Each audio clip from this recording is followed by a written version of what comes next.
It's not an age-old question, but it has the potential of becoming one. Who would win in a battle between a Predator and Rambo? Well, in this video, we are gonna try and answer this very question. The approach would be simple. I would first explore Rambo, his origin, strengths, abilities, and what makes him a lethal weapon. I do the exact same for the Predator, before finally jumping into the event where these two forces of nature strike against each other. Before I begin, please consider subscribing to us. This small click from you will do marvelous wonders for us. And now, let's begin.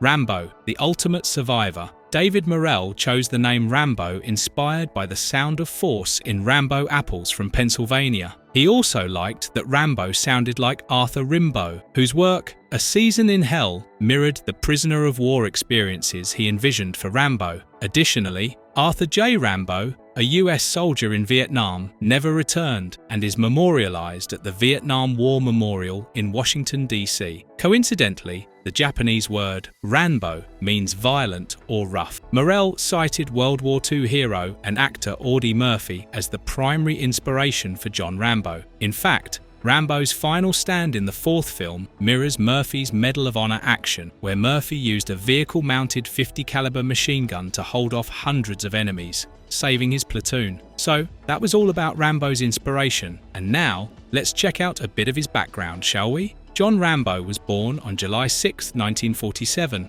to Helga and Revis Rambo in Kingman, Arizona, though Marshall Murdoch notes Bowie, Arizona. In the director's cut of Rambo, John describes Bowie as a small place where he worked horses at his father's ranch, which appears at the film's end. Rambo is of Navajo, Italian, and German descent. His family struggled financially, often lacking food, and his mother died when he was young. His childhood was violent. His father was an abusive alcoholic. Rambo learned to use the traditional Navajo bow and arrow and how to fight from tribal elders. One night, his father tried to kill him with a knife. Rambo shot his father with a bow and arrow, nearly killing him, and fled to join the Vietnam War to escape his problems. Rambo graduated from Rangeford High School in 1965 and was drafted into the Army on January 2, 1966. At 18, he completed his INDOC as a private first class at Fort Campbell, Kentucky, and earned his Airborne Ranger wings in May 1966.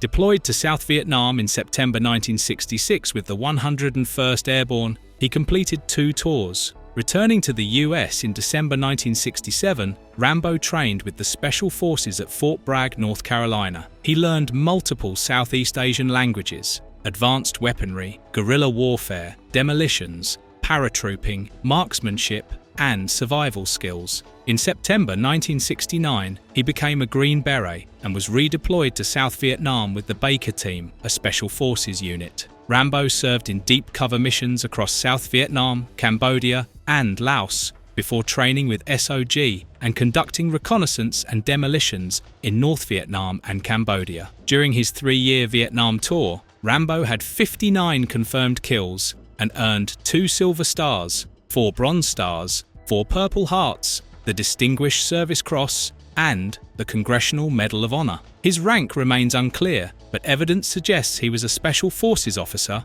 likely a first lieutenant or captain, and possibly received a battlefield commission for his exceptional performance. On November 4, 1971, Rambo joined a guerrilla mission that was ambushed. He was shot in the leg and captured by the Viet Cong, taken to a POW camp near the Chinese-Vietnamese border. There, he endured severe torture and harsh conditions, but never divulged information. On May 14, 1972, Rambo induced dysentery to escape. He fled the camp, but was redeployed in August 1972 for more missions. The trauma of witnessing his comrades' deaths led to a nervous breakdown, and he was honorably discharged on September 17, 1974. According to the novelization of Rambo, First Blood Part 2, Rambo had troubled relationships and remained a virgin until 21. He intended to marry a woman before his deployment, but upon returning, he found she had married and started a family without him. Rambo excels as a master marksman, proficient with a wide array of weapons including Kalashnikov variants, M16s, hunting rifles, shotguns, RPGs, and various M60 models. His physical strength and size enable him to handle an M60 without significant loss in accuracy despite its recoil. Additionally, Rambo is a highly skilled archer. He prefers using a bow for stealth operations, but sometimes uses explosive tipped arrows for large-scale destruction, such as taking down helicopters. Rambo displays either left-handedness or ambidexterity, and effectively uses his left hand for archery while handling firearms with his right. In combat, Rambo hardly has a match. His muscular build, honed through military service and intense training, provides him with immense strength and stamina. Rambo possesses a high pain threshold, allowing him to engage larger or multiple foes single-handedly. As I mentioned earlier, Rambo also has exceptional knife mastery. He uses knives not only as weapons, but also as essential survival tools. He has fashioned knives into spears, makeshift torches, and tools to navigate safely through minefields. His proficiency with knives extends to eliminating numerous adversaries efficiently. Stealth is another area where Rambo excels. He masters stealth techniques and can blend seamlessly into his surroundings. Rambo creates makeshift ghillie suits, covers himself with mud,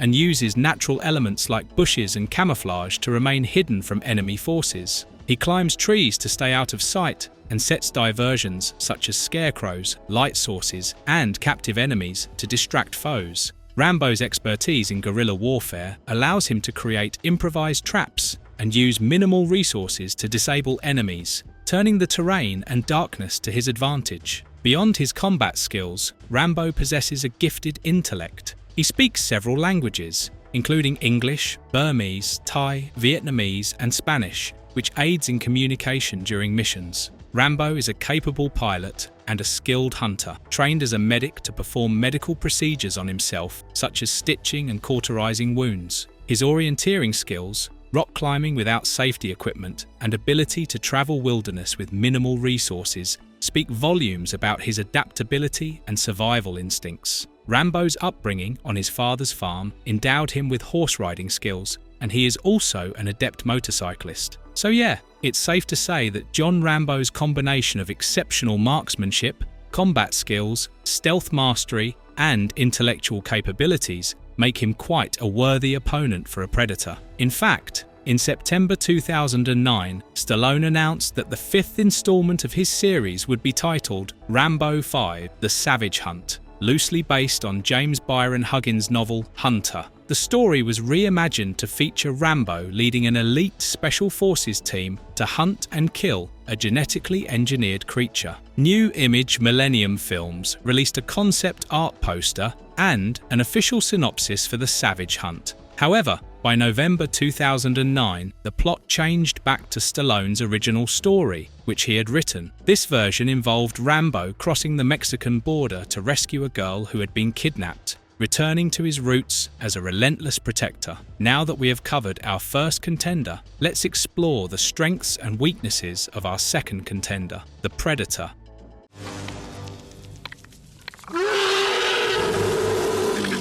The Predator, the perfect hunter. It's news that predators, also known as Yautja, are bipedal humanoids aliens. Of course, they are different from humans. How? Well, predators are known for their impressive height, which typically exceeds 7 feet, with some individuals reaching 8 feet or taller. Their massive physique is complemented by long, hair-like appendages on their heads, often referred to as dreadlocks, and clawed hands that enhance their combat abilities. Their reptilian skin varies in colour from light to dark, mottled or clear, and can appear dry or moist. Some predators also have sparse quills on their cheeks and above their eyes, adding to their menacing appearance. What makes these guys truly horrendous is their faces, which lack visible noses and feature arthropod-like mandibles. The exact biological purpose of these mandibles remains unclear. Some speculate they play a role in reproduction or mating rituals, while others, like Lex Woods,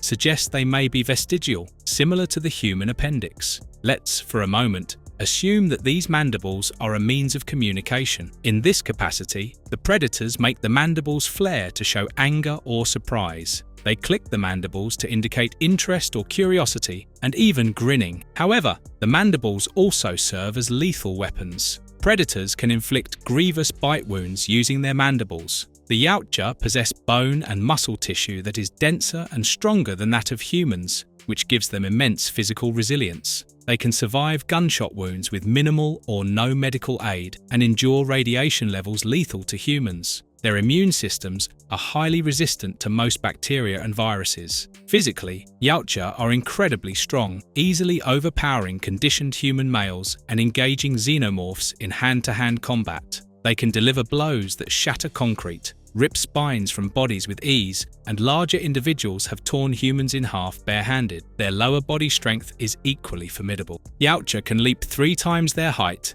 and land safely from falls 10 times their height. They are agile climbers and often prefer navigating treetops or rooftops to stalk prey, moving efficiently from one vantage point to another. Though capable of surviving sub-zero conditions, they prefer hot, equatorial climates. Yautja genetic material is highly advanced, potentially offering benefits to humanity, as noted by Isabella Borgia. Experiments like those on Hunter Borgia aim to harness these genes, though they remained incomplete. When a Yautja hosts a xenomorph chestburster, the resulting predalien exhibits distinctive Yautja features like dreadlocks and mandibles. Their blood, glowing phosphor green, can neutralize some effects of xenomorph acid and has life-extending properties for humans. Predators primarily see in the infrared spectrum, detecting heat but struggling to differentiate objects of similar temperature. Their biohelmets expand their vision to include other spectrums, like ultraviolet,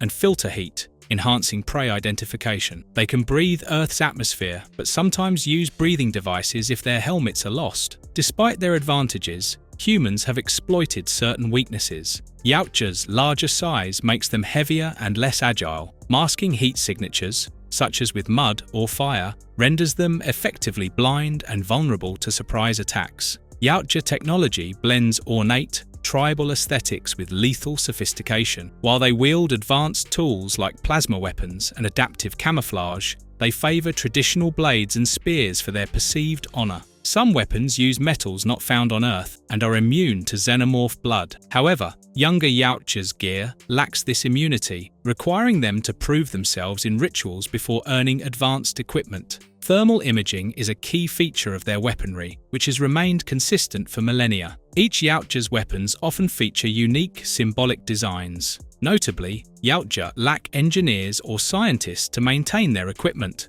If something breaks, they abandon it rather than repair it. This may stem from their reliance on technology originally developed by another species, the Amengi. Despite this, they demonstrate enough understanding to mass-produce and modify their tools. And that was all there's to know about the predators. Now, we can get to the juicer stuff.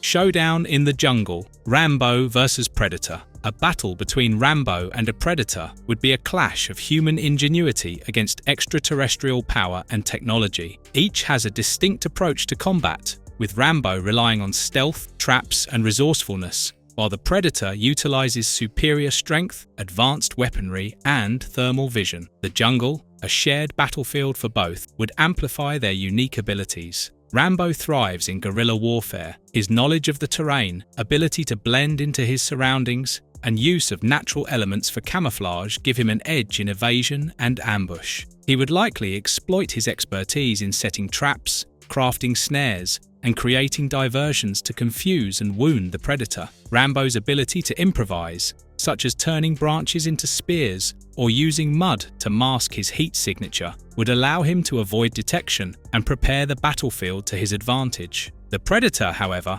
has tools that outclass anything Rambo has faced. Its biohelmet enhances vision across multiple spectrums, and its plasma caster delivers deadly precision. Cloaking technology renders it invisible, while its brute strength can shatter concrete and rip apart foes with ease. Unlike any enemy Rambo has encountered, the predator hunts for sport, studying its prey before striking. It would likely track Rambo from the treetops or rooftops, using its vantage point to study his movements and strike with overwhelming force. If the predator caught Rambo unaware, its superior strength and weaponry could result in a quick end. However, Rambo's instincts and reflexes make him hard to corner. His proficiency with firearms, particularly automatic weapons, would allow him to keep the predator at bay. Explosive-tipped arrows, a signature weapon, could cause severe damage to the predator's armor or force it into the open. Close combat would test Rambo's resilience.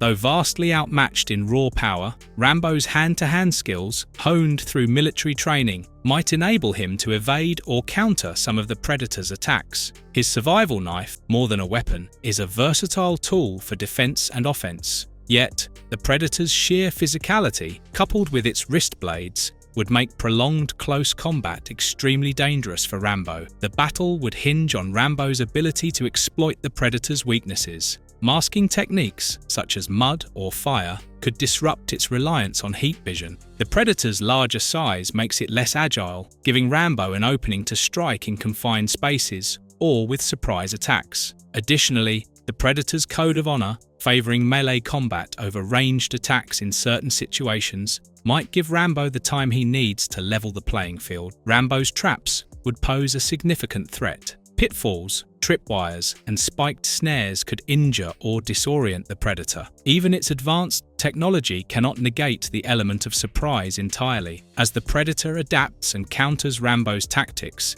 it may grow reckless or overconfident, presenting opportunities for Rambo to strike decisively.